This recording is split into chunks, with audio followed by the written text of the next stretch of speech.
Hatid ang tamang gabay sa pangangalaga ng ating katawan. Klinika on Air. Samahan si Dr. Charlie Mendez. Tuwing Miyerkules, Huwebes at Biyernes. Alas 6 hanggang alas 7 ng gabi. Klinika on Air. Dito sa DZRJ 810. Hatid sa inyo ng 8 Tri-Media Broadcasting Network.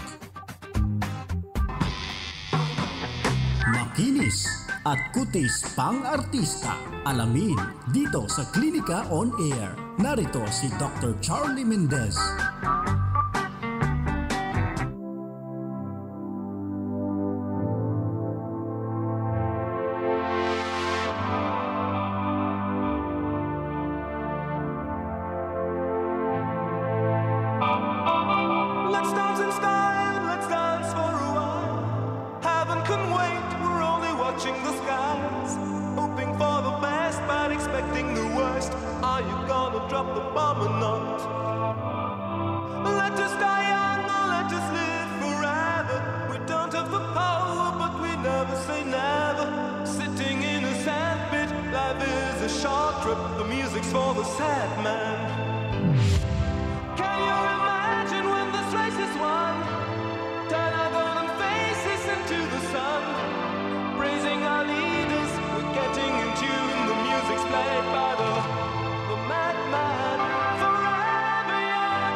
DZRJ 8:10 a.m. Magandang gabi sa inyo lahat. Klinika on Air. Habang hinintay natin si Doc Mendez, abay ako muna yung mga kasama, si Tolix Rapido Laurenio. Kalagayan na ating mga lansangan ngayon, para po sa lahat ng mga nagtatanong, nag-aabang yung mga pauwi na kanilang mga tahanan, yung mga pauwi na kanilang mga bahay, ang traffic! Nakakainis isipin kung kailan naman pauwi ka na, kung kailan ka pagod na pagod ka sa iyong trabaho, sa buong maghapong pakikibaka, ika nga. Bigla namang, naku Diyos ko po, ang build up sa mga kalsada natin, grabe, ganoon na lang. Lalo na ito sa may bahagi ng Quezon Avenue. Hindi ko maintindihan kung bakit ba ang lawak-lawak ng kalsadang yan, halos 4 na lanes yan, pagsapit dito sa may kanto ng Timog at corner yan ng Quezon Avenue, biglang para nagiging 1 lane. Hindi ko maintindihan, mga tinamaan na magaling itong mga traffic enforcers natin dyan, ha? Yung mga tipong nagsasipagsakayan ng kanilang mga pasahero dyan, yung mga jeep, di ba lang mahuli, di ba lang mapausog doon sa unahan, eh. Kaya sobrang dami ng ng mga tao nagkukumpulan dyan sa may kanto. Samantalang paglampas mo naman ang bahagi yan, biglang luluwag yung kalsada. Ano ito, joke? Yan eh. Kaya naman yung mga pinapanawagan natin, tinatawag natin yung pansin ng mga enforcers natin dyan. May katapat na katapat pa namang opisina ng MMDA yan. Yan lugar na yan, yung bahagi yan ng Timog Avenue, corner Quezon Ave. Ay nako, grabe build up dyan ha. Lalo na yung, kasi dyan din yung U-turn eh. Halos katapat dyan ng West Avenue eh. Yung patagos sa puntang SM North. Andyan yung U-turn eh. Ang tawag dyan sa lugar na yan, ano nga bang tawag dyan? Sa lugar na yan? Ha? May tawag dyan. Letter D. Delta. Yan yun eh. Yung lugar na yan, Delta. Kaya naman yung mga, kung ayaw nyo ba Delta Force dyan, pakiayos lang kasi ang luwag-luwag eh. 4 lanes yung Quezon Avenue eh. Kakanan ka ba Timog? Magsasipag-sakayin yung mga jeep. Yung mga galing naman Timog, tatawid. Tapos bigla may magiging sa bandang kaliwa. Wala nang madaanan. Diba? Yun eh. And speaking of traffic, ibigyan natin kayo ng update mamaya ng konti lang habang hinihintay natin si Doc Mendez. Ibigyan muna tayo ng freestyle na mga update. Naubo pa talaga ako. Naubo. Hanapin natin yung pinakabagong update ngayon ng MMDA.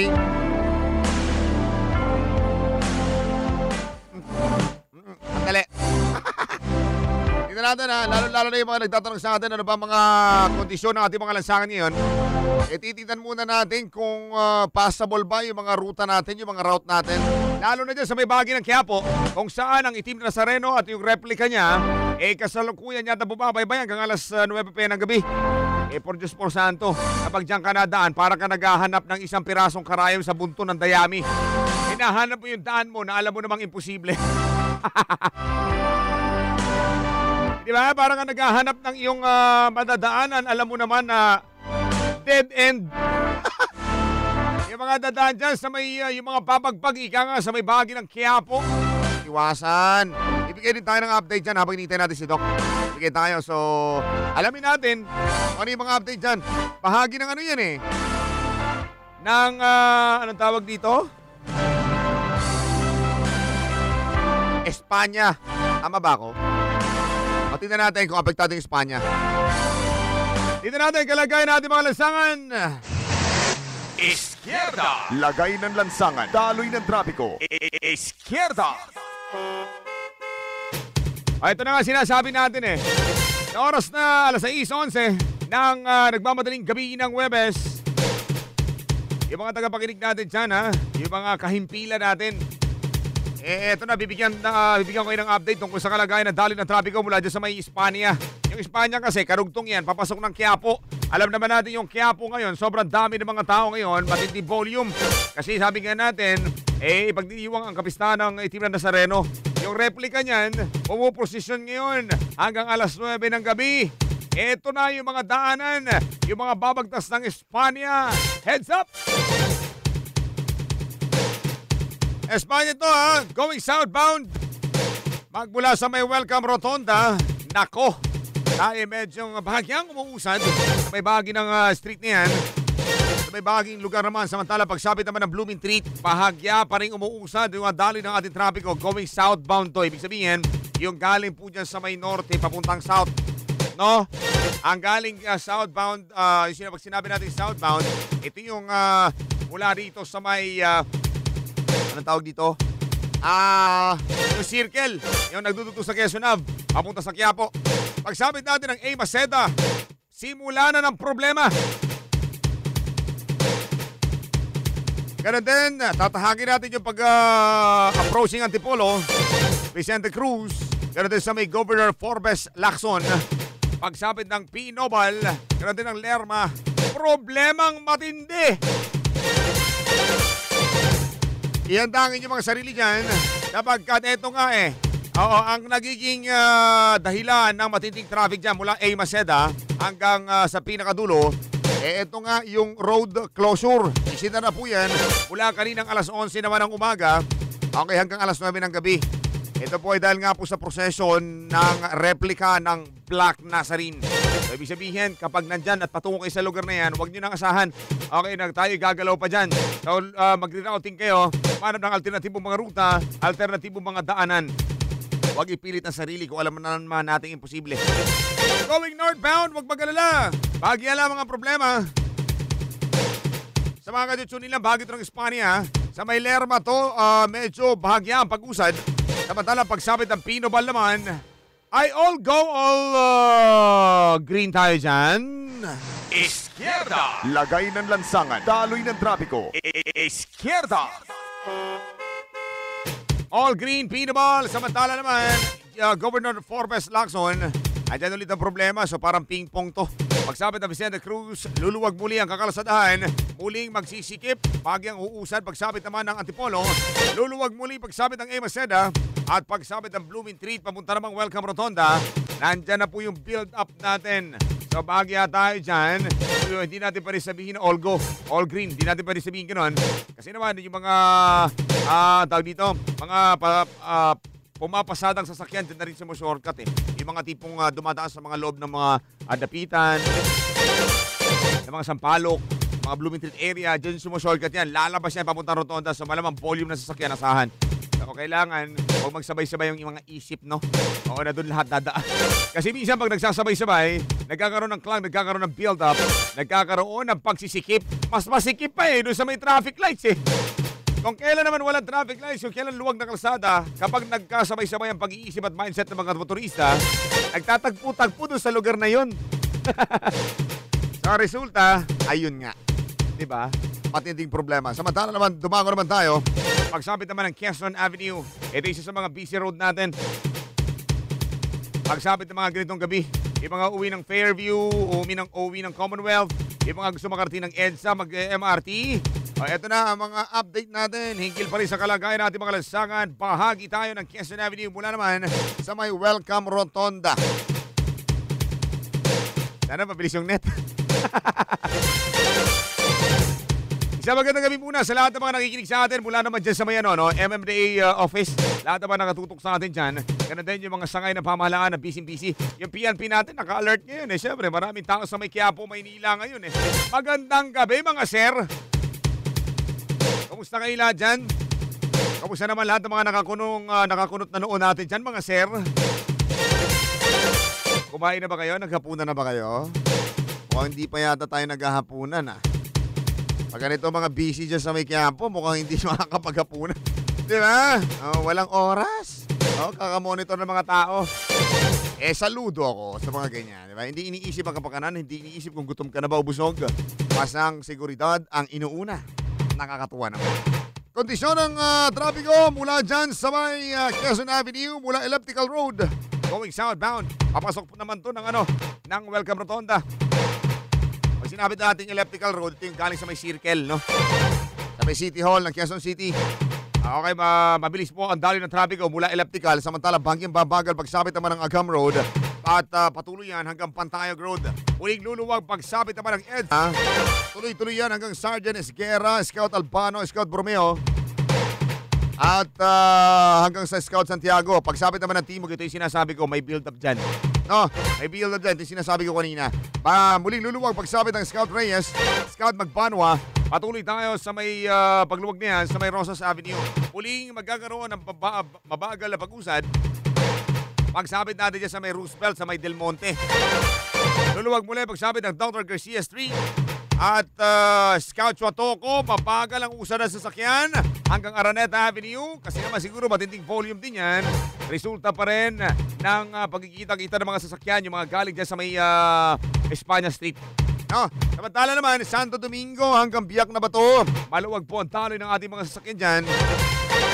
Pagsabit ng Panawe, problema ang sasalubong sa atin. Tuloy-tuloy na ang problemang yan. Patungo naman sa may bahagi ng Mayon. Going northbound. Magsimula tayo sa Mayon, nandiyan ang problema. Luluwag yan, pagsabit naman ng Canlaon. Problema ulit, pagsabit ng Apo Avenue. Luluwag ulit, pagsabit naman ng Speaker Perez. Muli, parang ping-pong to eh. Luluwag sisikip. Parang gano'n ang sitwasyon dito sa may northbound ng Quezon Avenue. Speaker Perez, maluwag yan. Dito nga zone, medyo may bahagyang pagbagal. At pagsapit naman ng Cordillera, maluwag muli ang traffic. Panawe, bagay lang tayo pinatikim ng pagluwag sa may bahagi ng Cordillera sabagat pagsapit ng Panawe, masikip na ulit. Ang biyak na bato hanggang Santo Domingo, consistent yan. Southbound at northbound, maganda ang daloy, mabilis ang daloy ng trapiko. So bakit ganon? Dahil ba yung iba lumiliko na sa Araneta? Sabagat nandyan ulit ng problema? Scout Chuatoco, medyo may kabagalan ang usad ng mga sasakyan. Papasok yan dito sa may bahagi ng Irod eh. O diya, shortcut dito naman sa may bahagi ng Timog Avenue.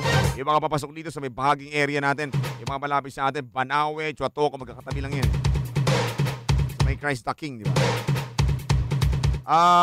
Asan pa? Ayun.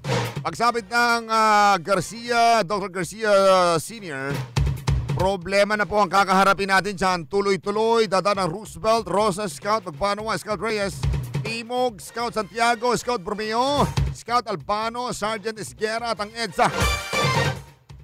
Bahagyang pagbagal na sasakyan ang ating mararanasan. Pero yung pagbagal kasi, yung tinatawag natin na matraffic, mabagal. Tinatawag natin dyan, traffic. Diba sa Tagalog, traffic. Yan ang kalagayan, ilan pa lamang sa mga major roads natin.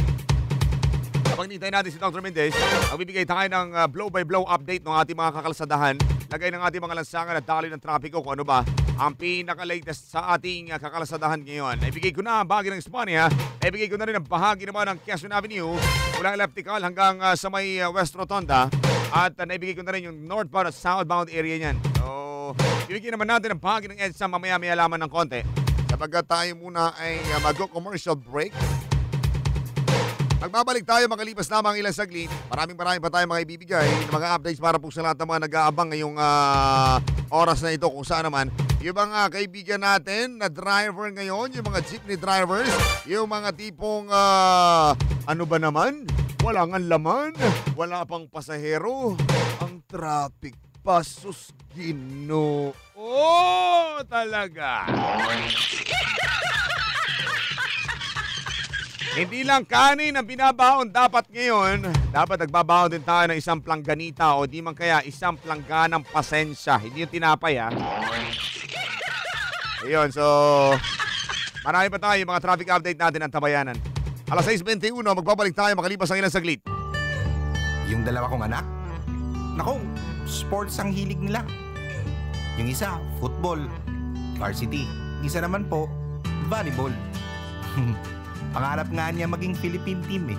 Masayang masaya ako na pareho silang mahilig sa sports. Dahil alam ko, dahil sa sports, hindi sila mawawala sa mundo. Kilalanin ang PBA Party List sa Facebook at sa pbapartylist.com. DZRJ 810 at 8 Trimedia Broadcasting Networks, ang himpilan ng bawat Pilipino. Nangangalaga sa inyong kalusugan, DZRJ 810. Handog sa inyo ng Trimedia Broadcasting Network, ang himpilan ng bawat Pilipino.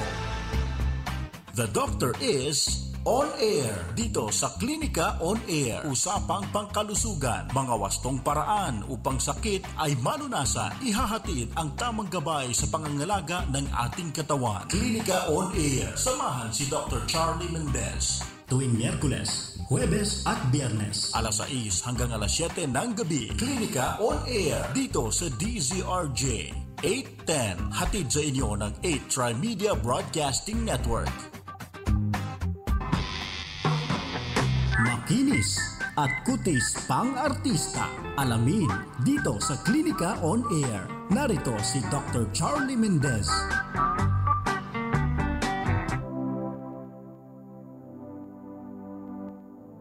Yes, thank you very much yan sa ating music na Forever Young.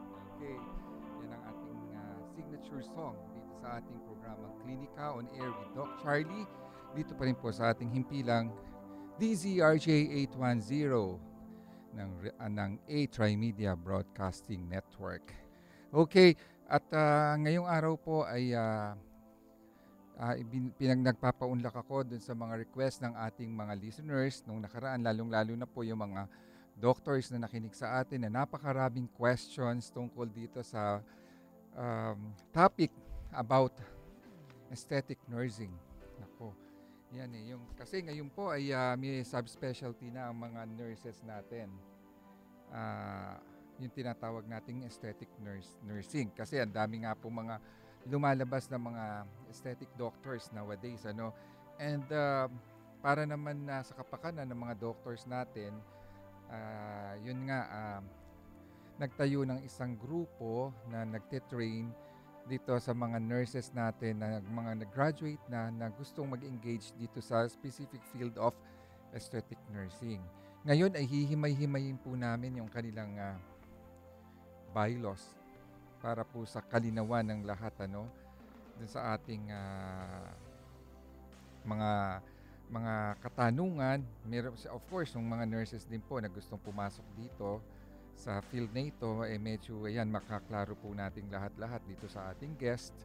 And dun po sa mga doctors na natitreten dito sa training program na inilulunsad nitong organization ay na tinatawag natin Philippine Association of Nurse Specialists for Aesthetics or NSAA, ay medyo malilinawan na po sila ngayon.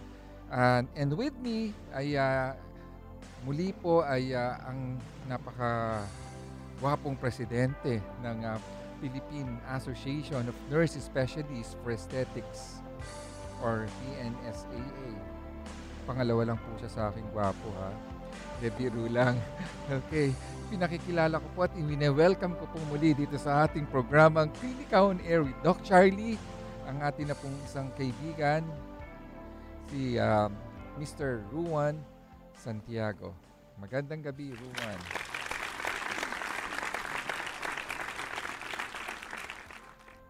Teka lang, parang hindi kita nadidinig. Oo. Okay, ayun. Ayan. Okay. Good evening po ulit, Doc Charlie, sa ating Good mga... evening. This is for the third time na si Mr. Juan Santiago ay bumabalik dito, no?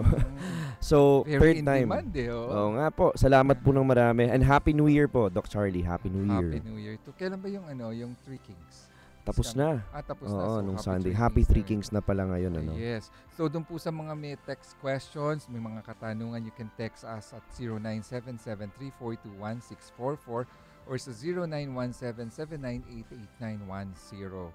Oo. At alam mo, Yuan, napapanood na tayo ngayon sa television.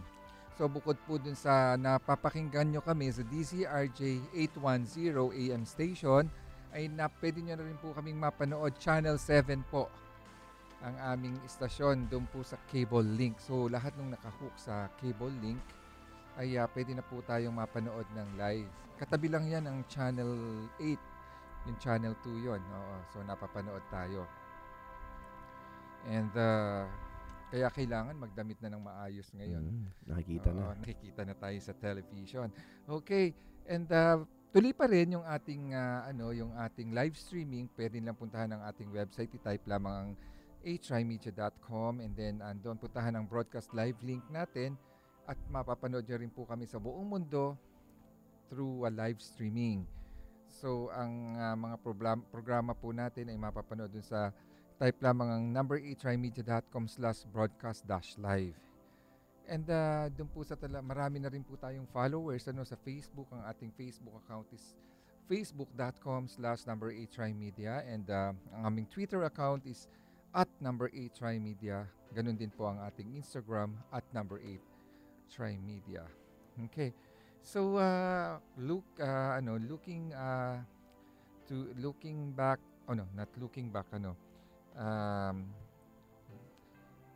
base dito sa bylaws ng Philippine Association of Nurse Specialists for Aesthetics, ay gusto ko lang itanong Yuan, yung mga questions sa atin, yung mga hanging questions sa atin. Sige lang po, Doc. Yes. Yung sinasabi na ano ba yung mga fundamental purpose of this association, yung mga purpose niya. Okay, so ang unang-una, is gusto natin ang safety, no? Safety, that's very That's good.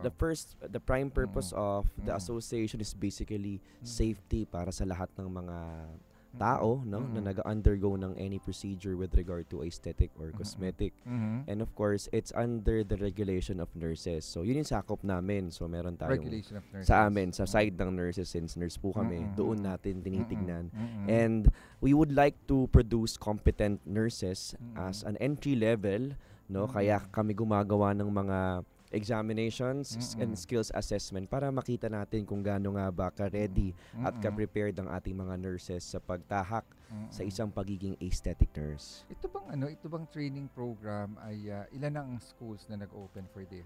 Meron po kami ngayong 3 ina-accredit na mga schools na gustong mag-open for training school for aesthetic nursing.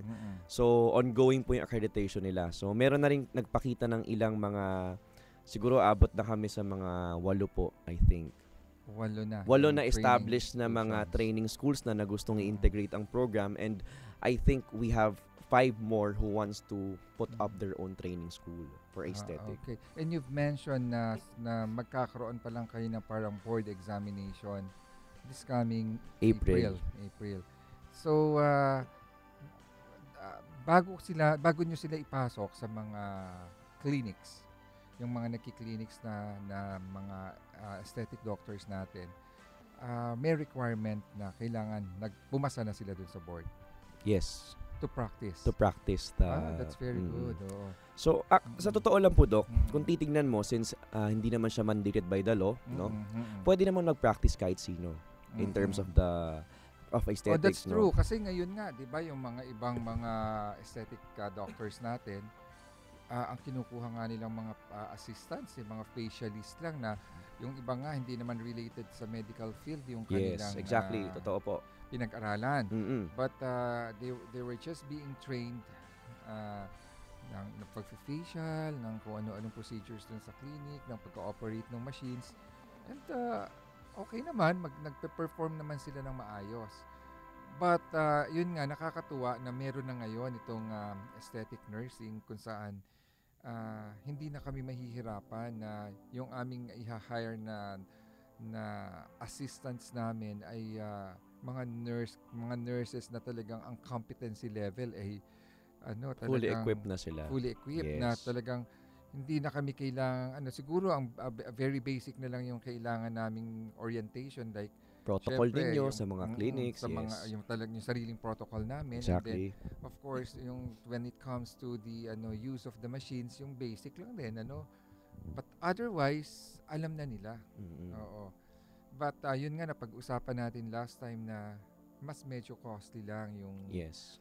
Yung- they require more in terms of salary. Hindi ba within dun lang sa na mag-start sila at least kunwari dun sa basic?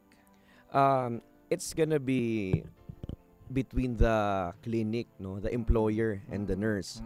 I think gaya ng sinabi ko dati, ang mga doktor naman kung nararamdaman nila na this person that they're hiring is very much competent in terms of anong hinahanap nila sa pagiging isang aesthetic nurse, I think they would parallel and they would actually provide them with a very good offer or in terms of the salary.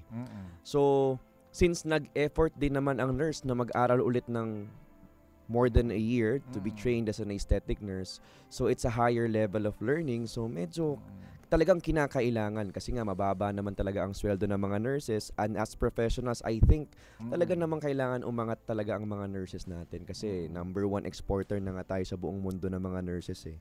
Sana sa Pilipinas, hopefully mas maging maganda ang progress ng mga benefits for the nurses. Okay. Hopefully, lalong-lalo na may mga ganitong grupo Exactly po. na medyo pag-iisipan na nila ng konti. Assertive na tayo ngayon eh. Correct. Oo. Yung concern last time na sinasabi natin na itong mga graduates natin, though pumasa na sila dito sa aesthetic nurses board exam na kino-conduct ninyo, ay gusto ko lang maiano mo sa akin dito sa inyong bylaws yung provisions kung saan yung mga graduates natin ay ini-inhibit to practice on their own and that they should be in collaboration with the doctors at least. So yun yung gusto nating iklaro because yan yung nire-raise na question sa akin whenever na binabanggit ko na meron ng aesthetic nursing course dito sa ating bansa at talagang hindi na kami mahihirapang mga aesthetic doctors na kumuha at yun nga na eventually ay baka iano ko ang grupo ng PAAMI to provide you doctors that can yung provide yung yung kanilang pangalan para doon sa mga aesthetic centers na gustong itayo ng mga graduates natin dito sa nursing aesthetic nursing na ito. So doon sa aspeto na yun, Doc, meron na tayo sa scope of practice namin Scope of practice. Ito nasa akin yun, Doc, ito eh. So meron tayong criteria and for procedures, no. Babasahin ko lang yung nandito na wala ba ako nakalagay. dito noon? Separate po yan. Ayan. Ito, for example, here, may be performed with the supervision of an MD to do the procedure. For example, yung mga non-ablative lasers natin, injectables natin. Ayan, nakalagay dito. There should be an MD, a doctor, no? Siyempre, magpe-prescribe nung gamot. Basically, Doc, ang scope naman dito ng aesthetic nursing is malapit din naman sa general nursing scope of practice, Kung makikita mo doon na yung hierarchy na tinatawag natin na ang isang doktor pag nagbigay ng isang order sa nurse, doon pwedeng gawin ng isang nurse ang kanyang gawin ang mismong procedure and intervention. Although we have certain interventions na independently practiced by the nurse. But of course, dito, gusto natin gawin na safe keep din ang liabilities ng mga nurses at the same time ng doctors kasi andun pa rin yung tinatawag natin yung individuality tsaka yung domains of practice. So, iba ang domain ng isang nurse sa domain of practice ng mga doctors. So, dapat very clear naman yan sa ating mga aesthetic nurses. So, hindi pwedeng basta-basta na nakapasa ka ng board exam, ng licensure, pwede ka nang gumawa ng procedure without a medical doctor by your side or without an order. So, that's not actually encouraged by the organization. So, hindi ganun. So, very clear yan. Very clear and it's part of the scope of practice of our... Yes. And yun nga others are asking kasi kung ano raw ba yung mga itinuturo ninyo, yung halimbawa kasama sa examination nila, kung ano yung mga scope nung program na nakasama dun sa kanilang kumbaga parang mga subjects na itinuro. So sagutin natin yan, magkakaroon lamang tayo ng time check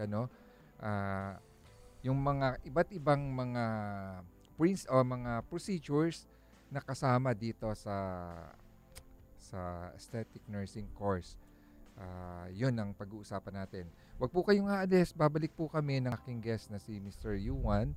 Ang magta-time check lamang po ako. Ang ating oras po sa ngayon ay 6:36 ng gabi. DZRJ 810 at 8 Trimedia Broadcasting Networks. Ang himpilan ng bawat Pilipino. What can you say in 1 minute? BBC Minute at 7 GMT. BBC Minute with me, Vic and Dad. It's 9:30 in the morning. This is still a The BBC Minute is the world's news stories in 60 seconds. BBC Minute. The world in 60 seconds. BBC Minute. This is the BBC Minute. Tune in to the BBC Minute.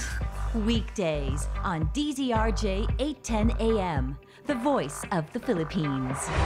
Halalan 2016, isang makabuluhang talakayan sa loob ng 1 oras at kalahati para sa isa na namang makasaysayang pagpili ng panibagong mamumuno sa ating bansa. Makinig sa 8 Diretso tuwing Biyernes alas 4:30 hanggang alas 7 ng gabi para sa isang espesyal na pagpapakilala sa sambayanang Pilipino kung sino nga ba ang karapat-dapat na maging leader ng ating bansa. Paglatag ng plataporma, pagkilala sa isang kandidato, siya ba ay karapat-dapat o hindi? Abangan ang espesyal na pagtatanghal ng Bakit Kita Iboboto? Bakit Kita Iboboto? Bakit Kita Iboboto? Para sa sambayanang Pilipino, hatid sa inyo ng DZRJ 810, 8 Trimedia Broadcasting Network, ang himpilan ng bawat Pilipino. Bakit kita iboboto para sa sambayan ng Pilipino? Kilalanin si Riza Hontiveros sa Biyernes, January 8, 2016 sa programang Ocho Diretso, alas 4:30 ng hapon hanggang alas 7 ng gabi dito lang sa DZRJ 810, hatid sa inyo ng 8 Trimedia Broadcasting Network. DZRJ 810 at 8 Trimedia Broadcasting Networks, ang himpilan ng bawat Pilipino. Makinis at kutis pang artista. Alamin dito sa Klinika on Air. Narito si Dr. Charlie Mendez. Yes, balik po tayo sa ating programang Klinika on Air with Doc Charlie. At pinag-uusapan po natin ang tungkol dito sa mga procedures na mga subjects na pinag-aaralan dito sa kursong aesthetic nursing and yung mga kasama sa kanilang licensure examination. So it is stated here na ito pong mga tinutukoy nating mga subjects ay number 1, yung principles of aesthetic nursing practice. Number 2, fundamental dermal science theory. Number 3, molecular biology and DNA chemistry. Number 4, anatomy and physiology. Number 5, medical skin disorders. Number 6, aesthetic consultation. And under that ay yung aesthetic analysis. Number 7, pharmacology and cosmeceuticals. Number 8, basic skin and facial procedures. Number 9, dynamics of aging skin. And number 10, nutrition and wellness. And then from here, mag-start na sila ng introduction to lasers, light, and energy-based physics, wavelength therapies. Meron din photorejuvenation, like segment 1, they will be teaching light-emitting diode or LED and low-level light or LLT. And then sa segment 2 ay ando ng photorejuvenation technology and radio frequency and ultrasound. So basically yung pinag-aaralan din naming mga doctors nandito Yes po, Doc. Kasama rin And then segment 3 is consist of ablative and fractional ablative system or systems. Na segment 4 comprises the non-ablative and fractional non-ablative systems. And then number 14, non-invasive body sculpting. So ayan, nandyan halos lahat ng but siguro medyo mas lang ito, mas parang basic Basic naman. Number 15, foundations of science in social visions. Number 16, dermal needling. Tuturo din yung dermal needling din Number 17, anesthesia and surgery medicine, principles of soft tissue augmentation, botulinum toxins for facial aesthetics, dermal fillers and volume enhancers, chemical peels, mesotherapy, meaning fat and cellulite reduction, platelet-rich plasma therapy, sclerotherapy, non-surgical facelifts, clinical obesity treatments, basic principles in stem cell therapy, hyperbaric medicine, emergency management, standards of practice in Philippine aesthetic nursing, and that includes policies and protocols in the implementation of aesthetic nursing legal aspects and ethics, evidence-based practice, and then the culture competencies. And then aesthetic compliance and business development and scientific research forum presentation. Napaka parang ang hirap Mahirap sa Doc. And ilang araw yung kanilang board exam? Ang board exam po nila would go for about 2 days. 2 days po yan. Meron tayong oral. Sa unang araw ng examination ay oral sa umaga. By lunch, i-release ng results ng oral. Yung mga makakapasa ng oral will push through with the written. Yung mga hindi naman, hindi na sila pwede mag-written. Next mag-schedule na sila. Tapos after the written, a week after that, they would do the practical. And, sino yung mga nasa panel dyan? Are they all nurses or may doctors? May doctors and may nurses. Okay. So talagang collaborative effort dito. Entry level naman ang ginagawa talaga natin. Kaya in-depth din ang kanyang binibigay na training sa ating mga nurses. Okay. Ayan, nako medyo nakakatuwa. if this is really talagang kung ganito parang kahigpit yung magiging nila yung kanilang pagdadaanan, talaga siguro medyo magagaling ito Talagang pagdating sa Actually, pagka-graduate yan nga sila. rin, Doc, sabi ko nga kasi this is already a postgraduate. Yun ang iniiwasan natin kasi yung usual na ginagawa pag akala ng iba pag umattend ng isang training or seminar, uupo ka lang tapos makikinig ka. No, it has to be different. So both sides, may mga reporting pa sila dito para silang nagtitake ng isang master's degree program. They are graded. Parang ganun nga. Yes, ganun talaga siya. It's patterned with those, may mga units pa tong ginagawa, and they even have a term paper for the 12 days and a research paper for the almost a year training program. Gano'n almost a year? Almost 1 year to more than a year pa siya umaabot. Is it every day or how many times in a week? Usually, meron kaming ino-offer na every Sunday, every weekend. Sunday, Tapos meron din kaming thrice a week. But kung once a week yan, it has to be at least a whole day. A whole day po kami.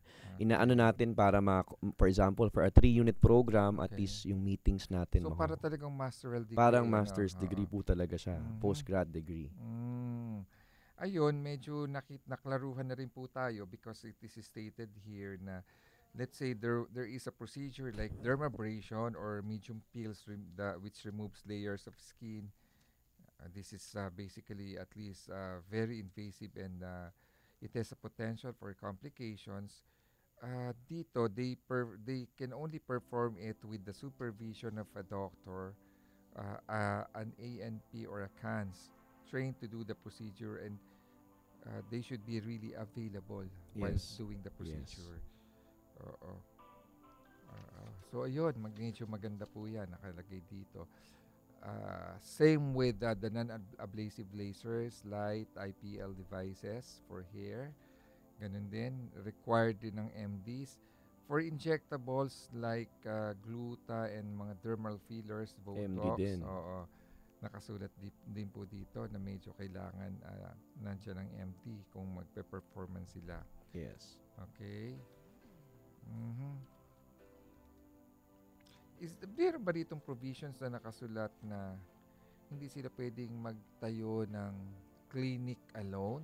Meron kaming specific na, of course, we cannot restrict them with regard to that because it's basically their right, diba? So, meron lang kaming sinasabi na kapag you would want to be, doon kami kasi papasok, Doc, we would like to clarify, no? Sige. We cannot restrict anyone who wants to open their own clinic, Correct. but we can actually have it na safe in terms of accreditation. So, if you want to be accredited under our organization, the aesthetic nurses, ang gagawin namin dyan, you have to submit the requirements, including those who are behind the clinic, and it includes a medical doctor. Ayan. So, pag wala kang ganun, edi maghanap ka ng ibang kung organisasyon. sabihin nila, so what with the accreditation? Okay lang sa akin hindi magpa-accredit. Ano naman basta magpe-perform ako. Wala ba kayo nung provisions na in cases na they don't want an MD around for some reasons or kung ano man yung reason nila, they can only perform procedures like ganito.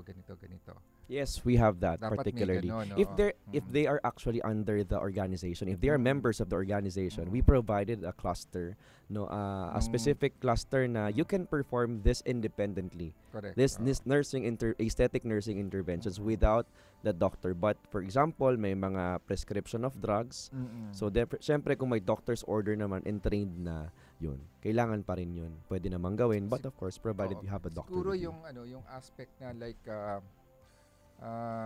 kailangan naka-specify yung mga procedures na pwede lang nilang gawin. Yes, meron tayo dyan, Doc. Nakalagay yes, dito. sa unang, may tatla tayong tier dyan So, naka-specify dyan anong pwede mong gawin, sa hindi mo pwedeng gawin. Even, for example, yung mga chemical pills natin. Pwede ka bang gumawa ng mga moderate, heavy, or superficial Ano ba pills yung ko lang. CANS? Ano ibig sabihin ng CANS? Certified Aesthetic Nurse Specialists. Sila na yung pumasa. Sila na yung mga, ang first is the Aesthetic Nurse Practitioner. That's the entry level. ANP. Yes, the ANP. Now, after finishing your ANP, it's a requirement, it's a prerequisite for you to be able to take a program under the CANS. Yung CANS, yan yung mga gumagawa ng mas in-depth na mga procedures like the Botox, fillers, yan, sila yan. So, basic lang itong ginagawa ng ANPs natin. Chemical peels, dermabrasion, very, very basic. But still, competent naman sila. Okay. So, yung ANP, yan yung parang entry level. Entry level. Ayan, oo. Sige, pag-aaralan natin mabuti ito, no, para maklaro natin mabuti. So, nakalagay naman dito na, ayan nga, ang entry level title, ayan, ay yung certified okay. ANP. ANP, Doc. Yeah. Oo. And then, they can pursue as a certified aesthetic nurse specialist. May mga dapat silang masatisfy na mga requirements. Kung titignan nyo nga dyan, 12 days pa lang, Doc, napakahirap na nung gagawin nila before they are eligible to sit for the licensure exam. Ito bang pag sinabi nating aesthetic nurse practitioner, nag-training din siya ng 1 taon? Nag-training sila lang shorter. Like how many months? No, it's just days. 12 days lang yan. Kasi very basic lang naman ang procedures niyan. Okay. Just the And chemical then, peels. after that, they can proceed. Yes, they marami can. pala. Hindi lang siya, meron siyang certified aesthetic nurse specialist. Pwede rin siya maging certified nurse nutritionist. Yes. Pwede rin siya maging certified dental nurse. Pati sa dentist pala. Meron din siyang certified fitness nurse. Ito yung mga nasa gym. Nasa gym. And then may certified aesthetic nurse associate. Ano yun? Yun yung mga non-medical na mga applicants natin. So, pwede kasi silang pwedeng hindi sila nurse, nag-apply yes, sila but dito. hindi sila pwedeng gumawa ng procedures definitely like mga insertions ng IV. Basic lang din sila.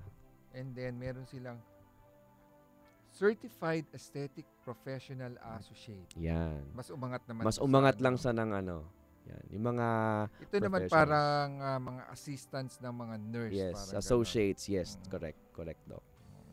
Although, pwede rin sila maging assistants ng doctors. Pwede rin naman sila maging assistants. Yun lang, yung bilang assistant, hindi nila magagawa yung mga procedures na nagagawa ng isang qualified nurse or medically trained doctor din. So, it is stated here na the procedures referenced in this statement and language includes but is not limited to. Ito nga yung sinabi mo kanina sa akin as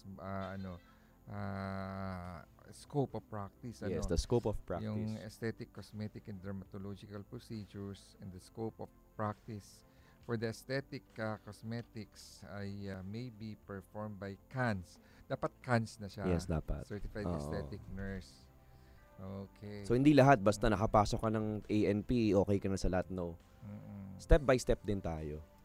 So, eto yun. Pwede sila sa scarring, rosacea, anti-aging, skin fitness, skin sensitivity, sun damage, pigmentation, leg and facial capillaries, removal of unwanted hair, removal of benign skin lesions, skin tightening, and referral to a specialist. And the nursing care procedures in aesthetic and cosmetics, nutrition and health, lifestyle promotion and maintenance and regimen as incorporated into the patient's client's nursing plan of care, such as hand and foot care, manicures, pedicures, facials, massage. Ayun. Pwedeng i-include raw ito. Pwede naman nilang gawin, definitely yan, di ba? Pwede naman yan. Nurse specialist. Okay, oo. And then, for the procedures involving yung mga light treatments, laser treatments, yan yung talagang nire-require natin ang mga doctors to be with them, ano? Yes, kailangan talaga, Doc. Siyempre, supervised ka pa rin ng mga doktor.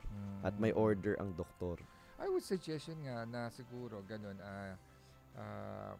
to avoid future conflicts dun sa mga nasa medical field. Siguro mas maganda yung maging ganun yung ano. Anyway, for mutual benefits naman yan eh. Para sa safety din ng mga aesthetic nurses natin. Na para maiwasan yung medyo lumalakas yung loob nila at saka masyado na lang silang nagiging business-minded. Dapat alalahanin nila na for us doctors, para makapag-practice itong aesthetic medicine practice, ilang years yung pag-aaral naming pinagdaanan. And hindi pwede yung ganung less than a year lang, lalakas na yung loob nila na to do it on their own. Although alam natin na because of the training, nagagawa naman nila at kaya naman Kaya nila. Basic lang naman ang binibigay. Because I'm sure naman ang mga naging professors dito ay mga doctors. Mga doctors. Diba? Hindi naman kasi pwedeng nurses yung maging professor dyan. Siguro in the near future, pag may mga graduates ka na ng CANS. Mga sila yung magiging lecturers for diba? Pero for now, I'm sure doctors ang mga kinuha niyo. Yes, kasama yung mga doctors. May mga nurses din kasama rin sa mga for the interventions naman. May mga subjects kayo for nursing Pero for this type of procedures, the laser and lights, the fractional lasers, the neuromodulators, sclerotherapy, and of course, mga doctors yan. Doctors sila ang nagpe-present, nagbibigay sa amin ng lecture. So, siguro, ganun, I would suggest na kung sakali man, mas maganda na talagang I do not know kung meron na rito sa ating bylaws na naka-stipulate dito dun sa na kung sakasakali ay required sila na kumuha ng partner na doctor and then which the organization can recommend group of doctors na pwede nilang kuhanin yung who they can partner with. Yes. 'Di ba? Para for the safety ng kanilang practice. Kasama naman talaga yan, Doc, sa provision namin na kasi dito sa aesthetic nurse, the nurses can already may diagnose na, may diagnosis na sila, but it is limited dun sa nursing diagnosis, which is different on how the doctor diagnose yung kaning ginagawa. Correct. Para iba kasi yun eh. Pwede kayong mag-diagnose na ganito yung gagawin, pero iba yung dinadiagnose ng doktor na usual. That's different. Meron din kaming dyan na yung pag-rule out, tinuturo din dyan. No? Pero at the end of the day, syempre, si doctor, the captain of the ship would be the doctor. Correct. Para safety yan eh. Hindi naman yan dahil mas magaling or mas mahusay. It's a matter of hierarchical aspects na binibigay natin sa kanila. Ayun, okay.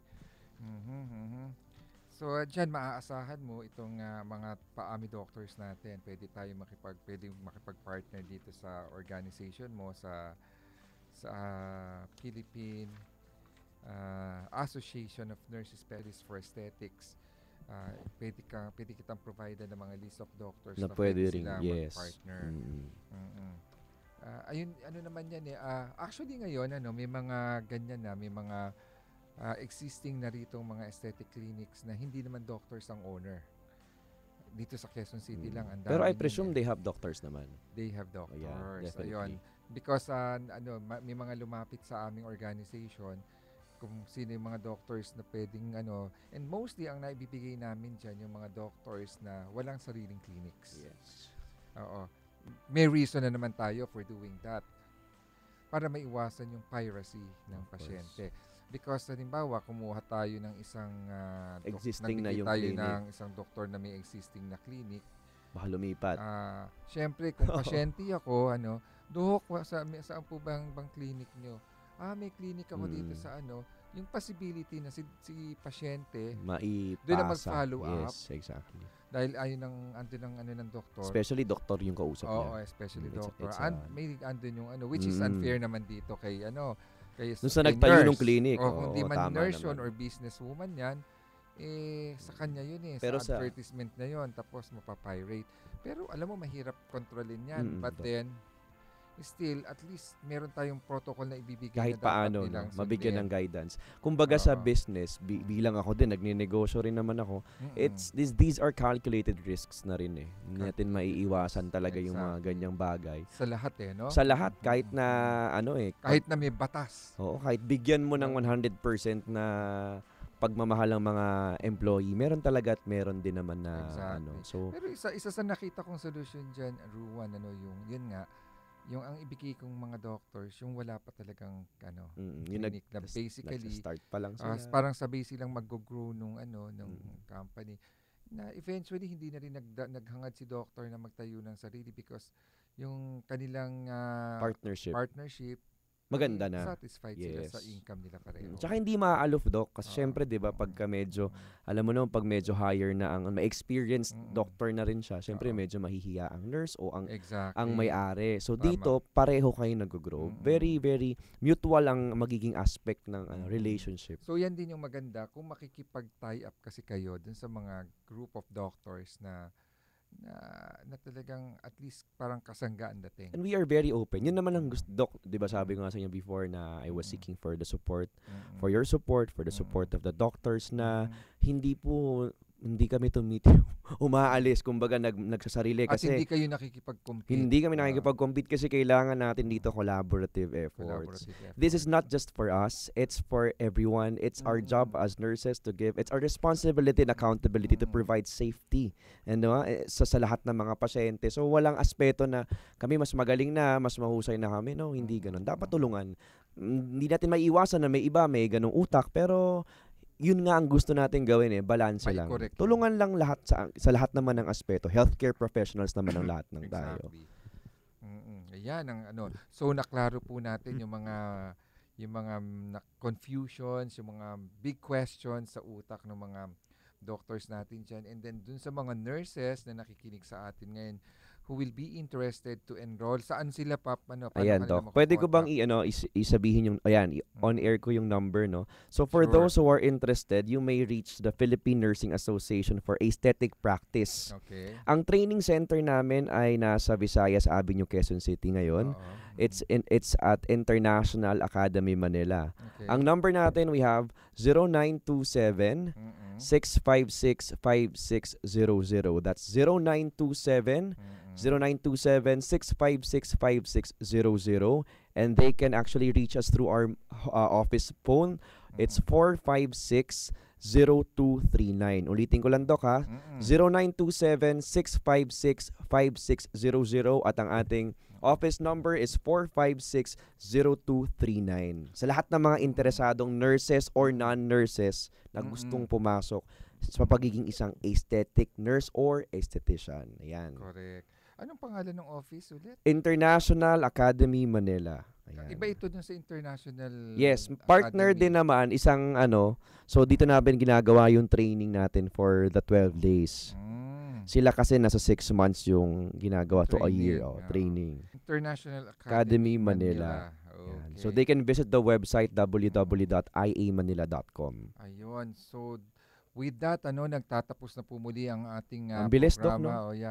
I would like to thank our guest, our good friend, Mr. Yuan Salamat Santiago. din po. Salamat. Anytime, Doc.